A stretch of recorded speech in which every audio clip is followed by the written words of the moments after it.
18일 월요일 말씀에 대제사장과 공회는 예수를 사형에 처할 죄로 의논하고 빌라도 총독에게 넘겨주었습니다. 왕을 자처하는 것은 반란죄라는 정치적인 문제였기 때문에 빌라도가 그냥 혐의가 없다고 무시할 수가 없었습니다. 대제사장들의 여러 가지 고발 앞에 예수님은 침묵하십니다. 예수님은 반란을 일으키지도 싸움을 부추기지도 않으셨습니다. 그러나 예수님은 치유와 용서의 하나님 나라를 임하게 하기 위해 자신을 십자가에 내어주시는 것이었습니다. 예수님 대신에 풀려난 바라바는 폭동을 일으키고 살인한 죄로 죽어 마땅했지만 오히려 예수님이 대신 죽으시고 자신은 풀려났습니다. 저와 여러분은 바라바와 같은 내가 지은 죄로 죽어 마땅한 사람들이었습니다. 그런데 예수님께서 나를 대신하여 죽으심으로 우리는 풀려났습니다. 자유를 얻었습니다. 화요일 19일 화요일 말씀에 예수님이 로마 총독의 공관 뜰 안으로 끌려가셨습니다. 로마 군인들이 예수님을 희롱하고 모욕했습니다. 저 먼 구레네에서 순례를 온 시몬은 지나가다가 생각지도 못한 봉변을 당합니다. 사형수의 십자가를 대신 지고 가라고 로마 병정들에게 요구받게 된 거죠. 시몬은 전혀 예상치도 못하고 계획하지도 않았지만 하나님의 놀라운 사랑과 계획 가운데 그는 자기 십자가를 지고 예수님을 따르는 놀라운 경험을 하게 되었습니다. 이 일이 결국 그 자신과 그의 가족, 그의 자녀들에게 엄청난 영향을 미쳤습니다. 예상치도 못하고 의도하지 않은 고난이라도 하나님이 허락하신 고난은 우리의 인생의 저주가 아니라 복입니다. 하나님을 만나고 하나님을 경험하고 하나님의 나라를 살아가는 기회가 됩니다.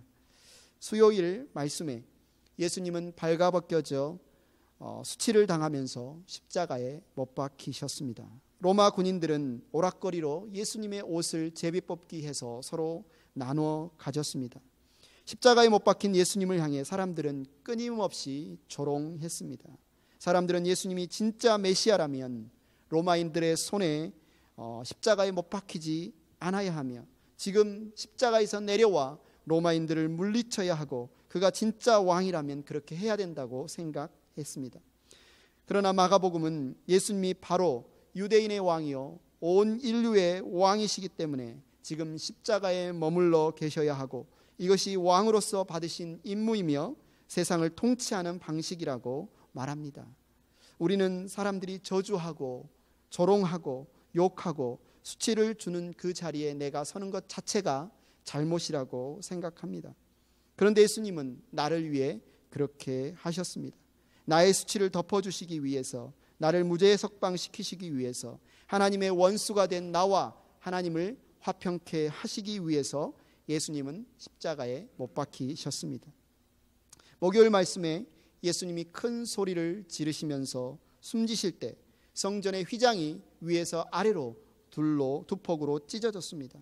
하나님의 아들이 우리의 죄를 짊어지고 하나님 앞에서 모든 진노를 받아 버림받으심으로 대제사장만이 들어갈 수 있었던 하나님의 보좌 앞 지성소에 이제는 누구나 예수님의 피를 의지하여 나아갈 수 있게 되었습니다. 예수님이 숨을 거두시는 것을 지켜보던 로마 백부장은 고백합니다.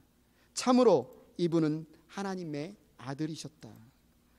예수님의 죽으심으로 온 세상 사람들, 심지어 예수님을 십자가에 못 박았던 백부장마저도 온 세상의 사람들이 놀라운 구원이 있을 것을 보여주는 신호였습니다. 예수님의 제자들은 다 도망해버린 예수님이 십자가에 못 박힌 그 십자가 앞에 예수님을 따르던 여인들이 있었습니다.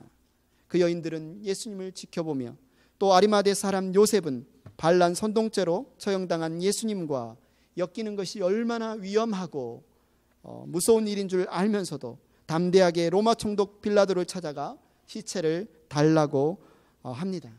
예수님의 시체를 받아서 그는 정말 가족이 자기의 가족을 장례 지내는 것처럼 예수님의 장례를 치렀습니다.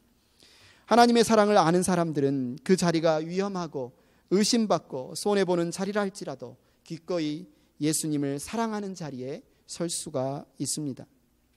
22일 말씀에 막달라 마리아와 야고보의 어머니 마리아와 살로메는 안식일이 지나자마자 해가 진 토요일 저녁에 향료를 샀습니다. 예수님이 못 박히시는 그날 안식일이 얼마 남지 않아서 너무 바쁘게 장례를 치르느라 마저 예수님의 시신에 바르지 못했던 그 향료 바르는 일을 하기 위해 무덤으로 가는 길이었습니다. 그들이 무덤에 도착했을 때 그들은 깜짝 놀랐습니다.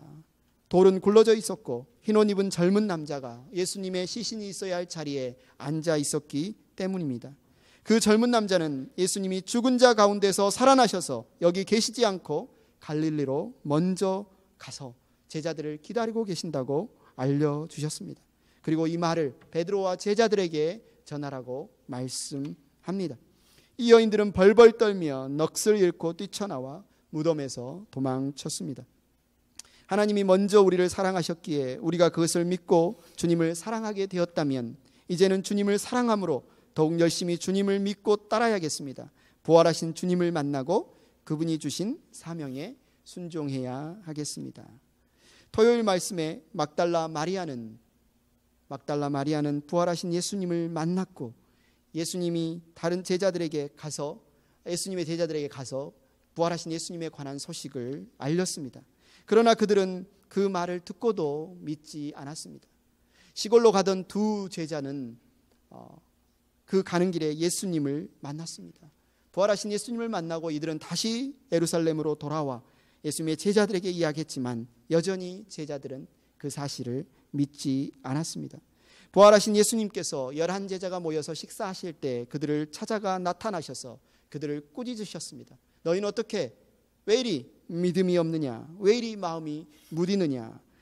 예수님은 십자가를 지시기 이전에 끊임없이 내가 고난을 받아 죽게 되고 죽은 지 사흘 만에 다시 살아날 것이라고 말씀하셨지만 제자들의 마음은 둔하고 믿음이 없어서 그들은 여전히 믿지 않았던 것입니다.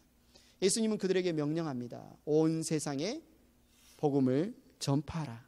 너희가 복음을 전파하는 그곳에 놀라운 표징이 일어날 것이고 내가 너희와 함께 하겠다라고 말씀하십니다. 1월, 2월 우리는 마가복음을 통해서 하나님의 종으로 우리의 앞서 걸으신 예수님을 지켜봤습니다. 그리고 예수님께서 우리에게 나처럼 종이 되어서 크고자 하는 자는 가장 낮은 자리에 종이 되어서 주님의 제자로 살아라라는 그 부르심, 그 요청을 2달 동안 끊임없이 들어왔습니다. 이 말씀을 통해서 우리를 주님의 제자로 불러주신 하나님께 감사를 드립니다. 오늘 우리가 읽은 디도서는 크레타 섬에 남은 임무를 완수하기 위해 남아있는 디도에게 그 임무를 충실히 감당할 수 있도록 돕기 위해 바울이 쓴 편지 내용입니다. 바울은 교회의 지도자인 장로의 자격을 말하며 거짓 교사들에 대해서 경고합니다. 하나님의 택하심을 받아 예수님을 믿고 구원받은 우리는 이제 합당한 삶을 살아가야 할 책임이 있습니다.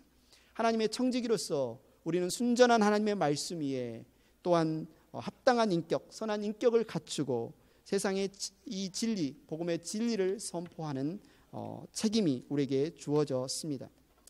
첫 번째, 우리는 같은 믿음으로 부름받고 보냄받은 사람들입니다.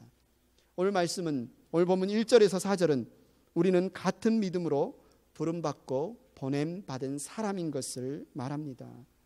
사도 바울은 자신을 하나님의 종이라고 말하죠. 보통 종, 노예라고 하면 세상적으로 볼 때 가장 낮은 신분이고 어쩌면 가장 수치스러운 신분일 수 있지만 그러나 믿음으로 그것도 하나님의 종이라고 한다면 이것은 가장 영광스러운 신분이고 가장 존귀한 신분입니다. 왜 그렇습니까? 누가 하나님의 종일 수 있죠? 하나님을 아는 자가, 하나님을 만난 자가, 하나님의 말씀을 분별하고 깨달을 수 있는 자가, 하나님께서 맡기신 사명을 맡은 자가 바로 하나님의 종이기 때문에 그렇습니다. 바울은 또한 자신을 예수 그리스도의 사도다라고 소개합니다. 여기서 사도란 말은 보냄받은 자, 메신저를 의미합니다. 보냄받았다라는 뜻입니다. 예수 그리스도의 사도란 말은 바울이 예수 그리스도의 복음을 전하도록 보냄받았다라는 말입니다. 우리가 마가복음을 통해서 지켜봤지만 예수님이 처음에 12제자를 부르실 때 그들을 성경은 제자라고 말합니다. 제자는 스승의 가르침, 따라서 배우고 날마다 스승을 따라 살아가는 삶을 제자라고 부릅니다.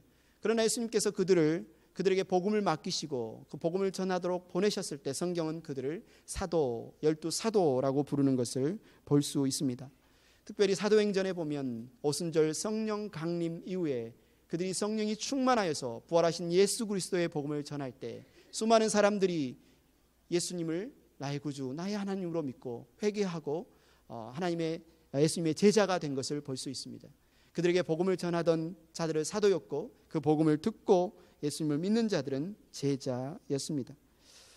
우리는 예수님의 제자로 부름받은 동시에 사도 바울과 같이 예수 그리스도의 복음을 이 세상에 전하라고 보냄받은 사도적 사명을 받고 있습니다. 그래서 우리는 우리 자신을 메신저라고 할 수 있습니다. 전달자라고 할 수 있습니다.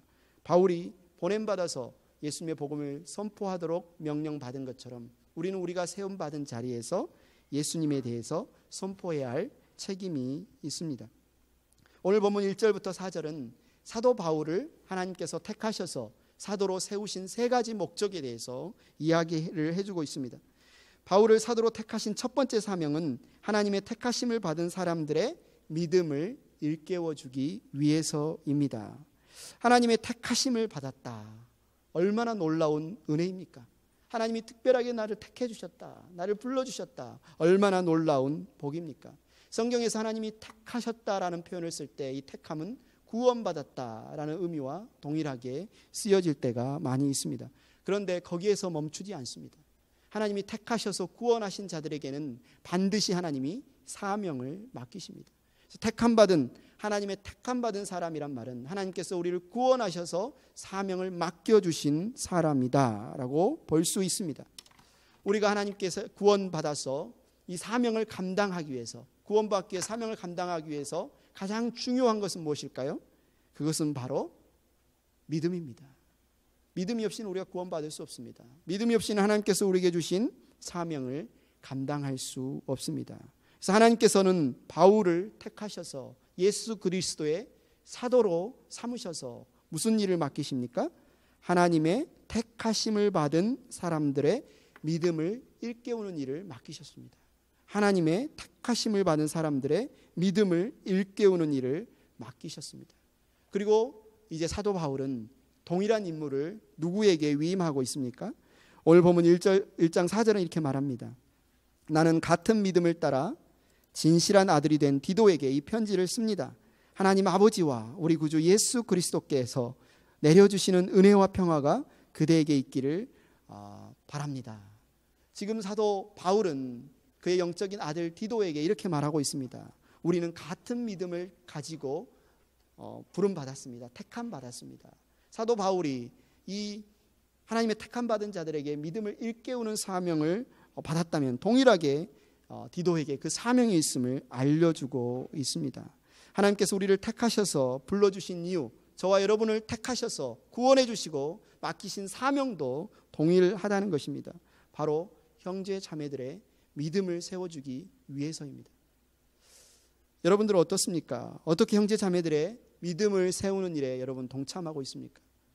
작게는 여러분의 가정에서 여러분의 자녀들, 여러분의 가족들, 그들의 믿음을 세우는 일에 여러분은 어떻게 참여하고 있습니까? 하나님께서 여러분을 구원해 주신 이유는 바로 형제 자매들의 연약한 믿음을 굳건하게 세우기 위해서 여러분을 부르셨다는 사실을 기억하시기 바랍니다. 바울 사도를 택하신 두 번째 사명은 경건함에 속한 진리의 지식을 깨우쳐주기 위해서입니다. 믿는다고 할 때 가장 중요한 것은 무엇을 믿느냐? 진리가 아닌 것을 믿으면 미신이죠. 그죠? 진리가 아닌 것을 믿으면 미신입니다. 믿는다고 할 때 가장 중요한 것은 바로 진리입니다. 진리를 믿는 것이 참된 믿음입니다. 믿을 만한 근거가 있는 것을 믿는 것이 참된 믿음입니다. 그래서 믿음과 진리는 바늘과 실의 관계라고 할 수 있습니다. 온전한 믿음은 경건에 속한 진리에 이르는 지식, 진리를 믿을 때 우리는 온전한 믿음에 이를 수 있습니다. 예수님께서는 경건의 모양, 사람들 앞에서 사거리에 서서 거룩하게 기도하고 자기의 11조를 끊임없이 잘하고 율법을 정말 정확하게 지키지만 경건의 모양은 있지만 그러나 그들 안에 경건의 능력이 없는 바리새인들을 향하여 위선자들아, 독사의 자식들아 라고 하시며 책망하셨습니다. 사도 바울은 디모데에게 이렇게 경고합니다. 겉으로는 경건하게 보이나 경건함의 능력은 부인할 것입니다. 그대는 이런 사람들을 멀리 하십시오. 경건의 모양은 있지만 경건의 능력이 없는 자들을 멀리 하십시오. 이렇게 경고하고 있습니다. 경건함에 속한 이 진리의 지식을 깨우치지 못할 때 그들에게는 어떤 결과가 주어집니까? 디모데후서 3장 7절에 말합니다. 늘 배우기는 하지만 진리를 깨닫는 데에는 전혀 이를 수 없습니다. 구원받은 그리스도인들이 이 세상에서 빛과 소금이 될 수 있고 경건의 능력을 가지고 살아갈 수 있는 이유는 바로 경건함에 속한 진리의 지식이 있기 때문입니다. 진리는 거짓된 세상과 타협하지 않습니다. 경건하지 않은 세상에서 핍박이 있다고 해서 내가 믿는 진리가 흔들리는 것이 아닙니다. 그 핍박이 내가 넘어지는 것이 아닙니다. 거룩한 하나님의 백성으로서 살아갈 수 있습니다. 경건한 진리를 가진 사람은 죄악된 세상 속에서도 참된 자유를 누립니다. 예수님은 제자들에게 이렇게 말씀하십니다. 요한복음 8장 32절을 같이 읽겠습니다. 시작. 그리고 너희는 진리를 알게 될 것이며 진리가 너희를 자유롭게 할 것이다. 사도 바울은 하나님은 사도 바울을 택하셔서 택하심 받은 자들의 믿음을 세우라는 사명을 주셨고 둘째로 경건함에 속한 진리의 지식을 가르치라는 사명을 주셨습니다. 마지막 세 번째 사명은 영생의 소망을 품게 하기 위해서 그를 택하셔서 사도로 세우셨습니다. 우리가 영원한 생명을 소망할 수 있다는 것은 하나님을 믿는 그리스도인들에게는 특권입니다. 성경은 말합니다. 히브리서 9장 27절을 같이 읽겠습니다. 시작. 사람이 한 번 죽는 것은 정해진 일이요 그 뒤에는 심판이 있습니다. 세상 사람들도 다 압니다. 죽지 않고 영원히 사는 사람은 없다. 이 세상에 태어난 사람은 반드시 한 번은 죽게 된다. 그래서 영생이란 말을 들을 때 사람들은 보통 두 가지로 생각을 합니다. 영생? 그래. 호랑이는 죽어서 무엇을 남기죠? 가죽을 남기고 사람은 죽어서 이름을 남기지. 그래. 내 몸은 썩어서 땅에 묻힐지라도 내가 이룬 업적, 내가 이룬 어떤 일, 내 명예는 역사책이나 아니면 사람들의 입에 오르내리면서 영원히 남을 거야. 그들은 이렇게 이름이 영원히 남는 것을 영생이라고 생각하는 사람들도 있습니다. 어떤 사람들은 영생, 이 세상에 죽지 않은 사람이 없다면 영생이란 말은 사후에 있어지는 어떤 일일 것이다. 죽고 나서 어떤 곳에 가서 영원히 사는 것이 그것이 영생일 것이다. 이렇게 생각을 합니다. 그렇다면 성경에서 말하는 영생은 무엇일까요? 요한복음 17장 3절을 같이 읽겠습니다. 시작. 영생은 오직 한 분이신 참 하나님을 알고 또 아버지께서 보내신 예수 그리스도를 아는 것입니다. 예수님께서 분명히 말씀하시죠. 영생은 한 분이신 참 하나님을 알고 아버지께서 보내신 예수 그리스도를 아는 것, 곧 하나님을 알고 하나님과의 관계가 회복되는 것이 영생이다. 그래서 우리가 하나님을 알고 하나님과 교제하고 만날 수 있다면 그 사람에게는 영생이 있는 것이고, 하나님을 알지 못하고 그분이 보내신 구주 예수 그리스도를 알지 못해서 하나님과의 관계가 단절되어 있다면 우리에게는 영생이 없는 것이다 라고 말합니다. 성경에서 말하는 영생을 그래서 참된 생명이다. 이 세상에서 보통 사람들이 이 사람이 생명이 있다 없다고 말할 때 심장이 뛰거나 아니면 호흡이 있거나 이것을 근거로 들지요. 심장이 뛰면 아파서 누워 있어도 이 사람은 아직 생명이 있다라고 말하지만 성경은 그렇게 말하지 않습니다. 아무리 숨을 쉬고 심장이 뛰고 밥도 먹고 걷기도 하고 일도 한다 할지라도 그 사람이 하나님과의 관계가 없으면, 하나님이 나의 아버지이시고 예수 그리스도가 나의 구주이신 것을 믿지 못하고 하나님과 관계가 없다면, 회복되지 않았다면 그 사람은 죽어 있다라고 말합니다. 에베소서 2장 1절에 말합니다. 같이 읽겠습니다. 시작. 여러분도 전에는 허물과 죄로 죽었던 사람들입니다.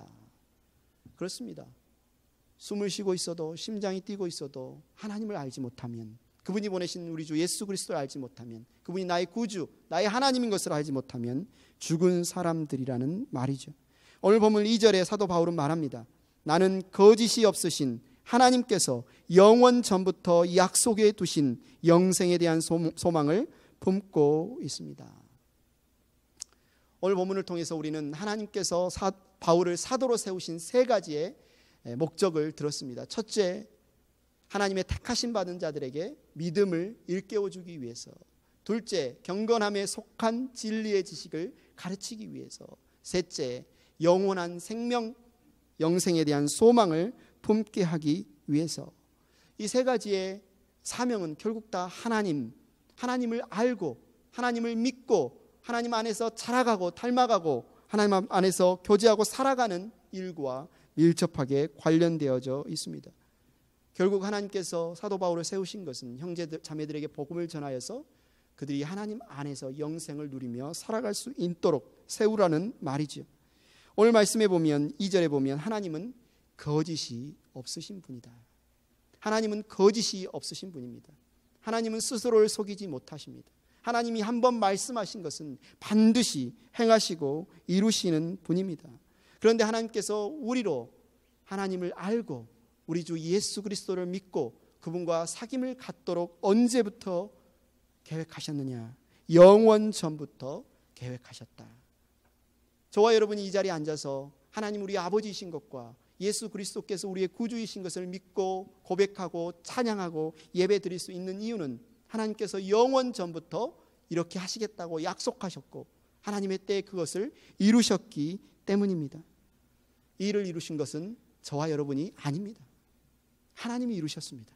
하나님이 계획하셨고 하나님이 약속하셨고 하나님이 저와 여러분을 이렇게 변화시켜 오셨습니다. 누가 하신다고요? 하나님이. 어떻게 하십니까? 오늘 바울은 3절에 말합니다. 하나님께서 제 때가 되었을 때 하나님의 이 약속의 말씀을 사도들의 선포를 통하여 드러내셨습니다. 나는 우리의 구주이신 하나님의 명령을 따라 이것을 선포하는 임무를 맡았습니다. 하나님이 일을 행하시는데 바로 복음 선포를 통해서, 바로 프리칭, 설교를 통해서, 말씀을 선포하는 것을 통해서 이 일을 이루어 가신다고 말씀하고 있습니다. 하나님은 끊임없이 아담에게,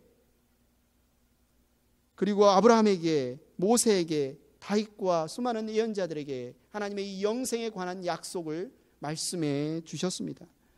그러나 이 세상의 모든 일들은 하나님의 때가 있습니다. 하나님의 시간표가 있고 그 일은 반드시 하나님의 때에 이루어지게 되어 있는데, 바로 이 약속의 말씀, 우리의 생명의 말씀, 복음의 말씀 되신 예수 그리스도께서 이 땅에 오셔서 십자가를 지시고 우리의 죄를 대신 속량하여 주신 그 때, 하나님이 이루신 때, 이제는 그 복음을 사도 바울 그리고 수많은 믿음의 형제 자매들에게 맡기셔서 무엇을 하게 하시냐면 바로 선포하게 하신다.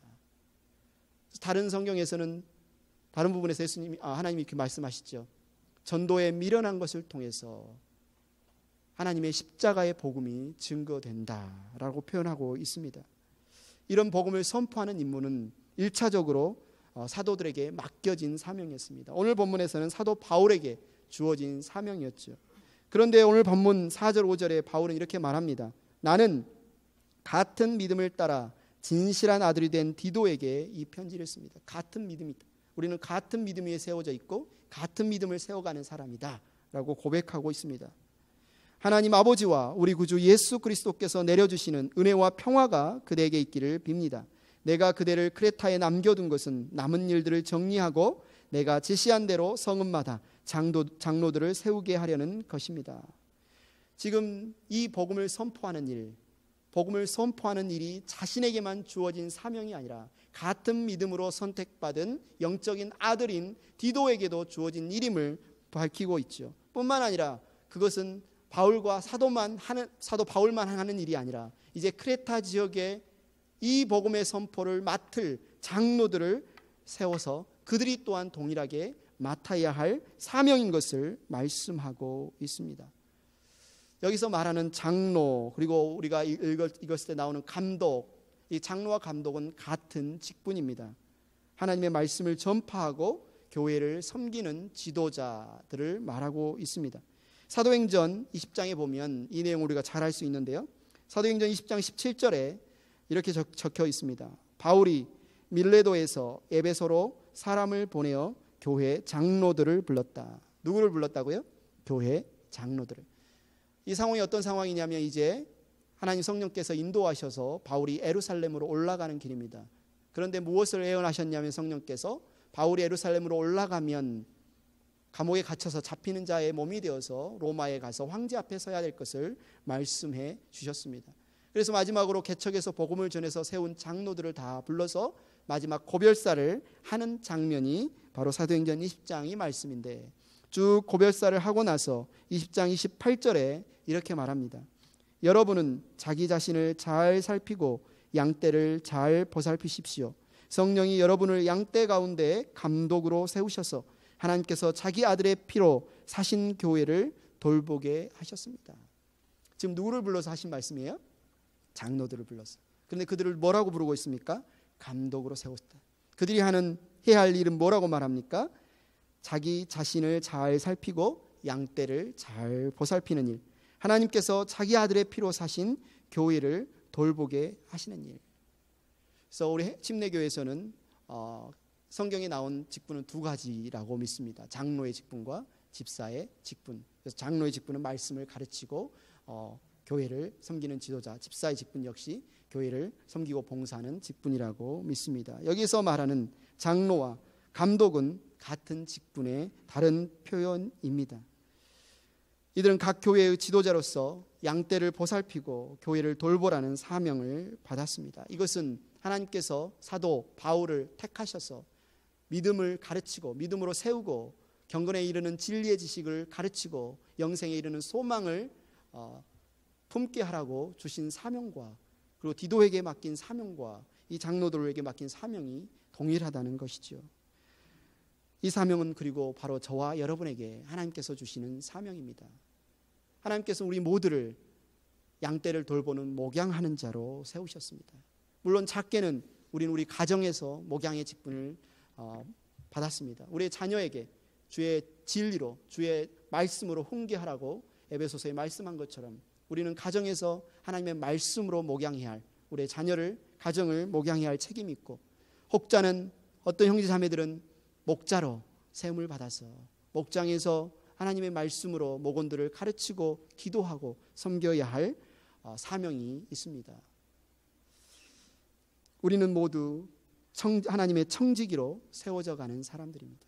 그래서 우리는 모두 하나님의 청지기로 세워져 가는 사람들입니다.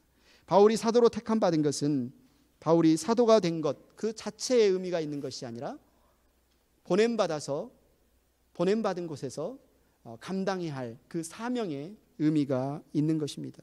믿음과 진리와 영생의 소망을 선포하여 형제 자매들을 세우는 것, 그것이 바로 바울이 사도로 세움받은 것의 진정한 의미입니다. 디도도 마찬가지죠.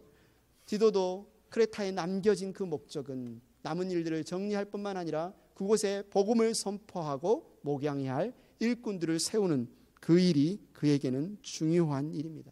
마찬가지로 저와 여러분도 마찬가지입니다. 우리가 구원받았다는 것, 그것과 동시에 우리에게 너무나 중요한 것은 또한 우리가 사명을 받았다는 것입니다. 우리가 부름받았다는 것과 동시에 너무나 중요한 것은 우리가 또한 보냄받았다는 사실입니다. 에베소서 4장 11절 13절은 이 부분에 대해서 우리에게 분명하게 말씀해주고 있습니다. 우리가 한 목소리로 11절부터 13절을 같이 읽겠습니다. 시작. 그분이 어떤 사람은 사도로, 어떤 사람은 예언자로, 어떤 사람은 복음 전도자로, 또 어떤 사람은 목사와 교사로 삼으셨습니다. 그것은 성도들을 준비시켜서 봉사의 일을 하게 하고 그리스도의 몸을 세우게 하려고 하는 것입니다. 그리하여 우리 모두가 하나님의 아들을 믿는 일과 아는 일에 하나가 되고 온전한 사람이 되어서 그리스도의 충만하심의 경지에까지 다다르게 됩니다. 하나님께서 왜 어떤 사람은 사도로, 어떤 사람은 예언자로, 어떤 사람은 복음 전도자로, 어떤 사람은 목사와 교사로 세우셨다고요? 세우심, 은사를 주신, 역할을 주신, 직분을 주신 그 자체의 목적이 있는 것이 아니라 그것을 통해서 성도들을 준비시키고 봉사일을 하게 하고 그리스도를 닮아가는 제자로, 그리스도를 에게까지 자라가는 제자로, 주님의 제자로 살아가는 그 삶을 살아내도록, 그래서 결국은 그리스도를 아는 일과 믿는 일에 하나가 되어서 그리스도의 충만하심의 경지에까지 다다르도록 세우셨다고 분명하게 말씀하고 있습니다. 그래서 저와 여러분은 예외 없이 모두가 하나님의 청지기로 부름받았고 하나님의 청지기로 세움받았고 하나님의 청지기로 변화되어져 가야 할 사람들입니다. 그래서 오늘 본문 6절 9절에 나오는 이 장로와 감독에 대한 기준은 저 사람은 좀 자질이 부족한 것 같은데 저 사람은 좀 안 되겠는데 비판하고 판단하라고 주신 근거가 아니라, 물론 우리가 그 자리에 있다면 자기 자신에 대해서는 분명하게 이 말씀을 가지고 돌아봐야겠죠. 그렇지만 이 말씀은 우리 모두에게 주셨습니다. 우리 자신이 그 기준에 미치지 못했음을 낙심하고 슬퍼하고 좌절하고 넘어지게 하려는 것이 아니고 그러한 삶의 변화를 소망하고 노력하고 하나님 앞에 간구하는 기준으로 하나님께서 우리에게 주신 말씀입니다. 그래서 이 말씀은 1차적으로 감독과 장로 되려는 자들에게 하나님이 주신 말씀이지만 뿐만 아니라 모든 성도들에게 우리가 어느 방향으로 우리의 가정이, 내 개인이, 우리의 관계가 또 하나님 말씀 앞에 자라가야 할지, 하나님의 청직이 된 우리의 삶의 방향성이 무엇인지, 기준이 무엇인지를 우리에게 제시해 준 말씀입니다. 이러한 변화의 열매, 우리가 이런 변화의 열매를 맺을 때 물론 하나님께서 기뻐하시겠지만 가장 먼저 그 열매를 따먹는 자는 바로 나 자신인 것을 여러분 아시기 바랍니다. 이 말씀대로 우리가 소망하고 간구하고 내 삶을 살아갈 때 우리 자신은 그 안에서 가장 먼저 큰 혜택을 보게 되어집니다. 그런 면에서 6절 말씀은 우리의 가정생활이 어떻게 변하게 될지를, 우리의 가정생활에서 우리가 누리게 될 혜택이 무엇인지를 보여주고 있습니다. 같이 읽겠습니다. 시작. 장로는 흠잡을 데가 없어야 하며 한 아내의 남편이라야 하며 그 자녀가 신자라야 하며 방탕하다거나 순종하지 않는다는 비난을 받지 않아야 합니다. 보통 한국에서 교육부에서 가끔씩 이제 정권이 바뀌거나 교육부 장관이 바뀌면 대학 입시 기준을 바꾸기도 합니다. 대학 입시 기준이 바뀌면 이제 초등학교 때부터 그 기준에 맞춰서 내신과 성적 시험을 준비하기 위해서 모든 방향성들을 다 바꾸지요. 오늘 하나님께서 주신 이 말씀, 우리의 가정의 기준, 하나님을 섬기는 하나님의 청직이 된 형제 자매들의 가정의 기준이 무엇인지를 이 6절 말씀을 통해서 우리에게 주셨다는 거죠.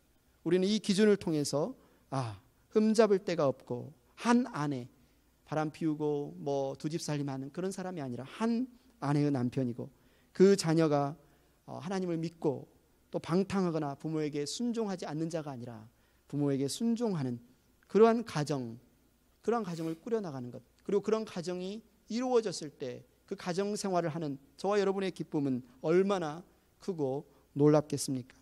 이러한 변화의 목표를 두고 살아갈 때, 그리고 이것을 가지고 하나님 앞에 나아가 기도할 때 하나님께서 반드시 그 가정으로 세워주실 줄 믿습니다. 우리의 신앙은 우리의 가정을 떼놓고는 제대로 설 수 없음을 오늘 6절 말씀에서 너무나 분명하게 말씀해 주십니다. 뿐만 아니라 우리 개인의 삶에 있어서도 마찬가지입니다. 7절에 말합니다. 감독은 하나님의 청지기로서 흠잡을 데가 없으며 자기 고집대로 하지 아니하며 쉽게 성내지 아니하며 술을 즐기지 아니하며 폭행하지 아니하며 부정한 이득을 탐하지 아니하는 사람이라야 합니다. 하나님은 저와 여러분을 하나님의 청지기로 불러주셨습니다. 우리가 내 삶의 주인이 아니라 하나님께서 내게 주신 생명이, 하나님께서 내게 주신 물질이, 하나님께서 내게 주신 은사가 내 것이 아니라 결국은 하나님께서 하나님의 일을 하라고 맡겨주신 것을 저와 여러분이 안다면, 저와 여러분이 하나님의 청지기인 것을 안다면 이 청지기의 정체성은 우리의 삶을 변화시키는데 큰 동기부여가 될 것입니다. 나는 우리는 하나님의 청지기이기 때문에 내 마음대로, 내 감정대로, 내 욕심대로, 내 정욕대로 살아가지 않을 것입니다.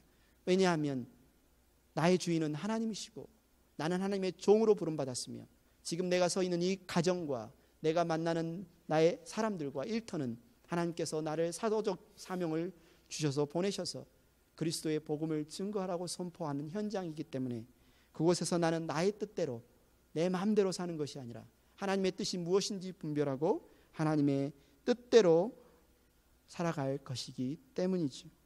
그러한 청지기적 삶의 열매가 바로 7절에 말하고 있습니다. 흠 잡을 데가 없게 되고 자기 고집을 부리지 않게 되며 쉽게 성내지 않고 술을 즐기지 않으며 폭행하지 않고 부정한 이득을 탐하지 않는 삶을 살게 됩니다. 이렇게 가정이 충만하고 개인의 삶이 새로워질 때 이 열매는 당연히 나 이외에 내 이웃과의 관계성에 있어서 열매로 드러나게 됩니다. 8절에 말합니다. 오히려 그는 손님을 잘 대접하며 선행을 좋아하며 신중하며 의로우며 경건하며 자제력이 있게 됩니다. 내가 하나님의 청지기로 살아간다면, 내가 하나님의 청지기로 세워져 간다면 반드시 그 변화를 내 주변에 있는 사람들이 보게 되고 경험하게 되고 그 혜택을 누리게 된다는 말씀이죠. 마지막 9절, 하나님의 택하심을 받은 청지기의 삶은 교회 생활에서 말씀 생활의 열매를 맺게 됩니다. 같이 읽겠습니다. 시작. 신실한 말씀의 가르침을 굳게 지키는 사람이라야 합니다. 그래야 그는 건전한 교훈으로 권면하고 반대자들을 반박할 수 있을 것입니다. 여기서 신실한 말씀의 가르침을 굳게 지키는 삶을 살게 된다고 말합니다. 왜냐하면 하나님의 말씀이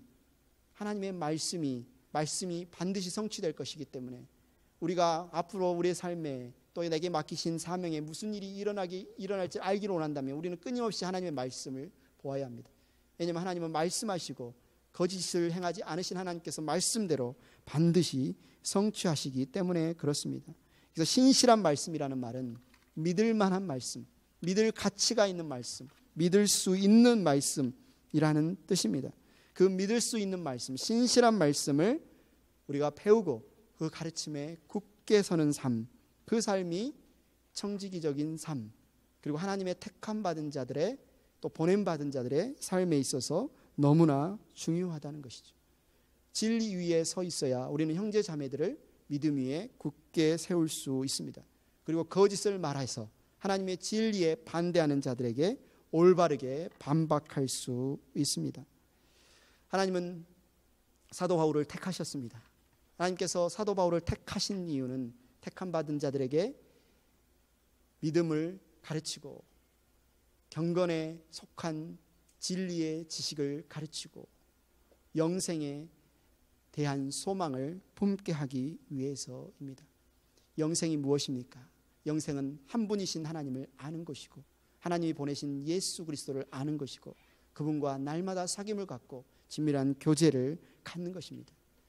그것은 올해 우리가 주님의 제자로 살아가는 한 해라고 표어를 정하고 소망하는 것처럼 날마다 제자로 살아가고 날마다 제자로 닮아가고 날마다 제자로 자라가는 삶, 그 삶이 바로 청지기, 하나님의 청지기의 삶인 것을 여러분 믿으시기를 바라고, 창조 전부터 영원 전부터 약속하신 하나님께서 신실하게 그 일을 이루어가고 계심을 여러분 믿으시고 소망하시기를 축원합니다.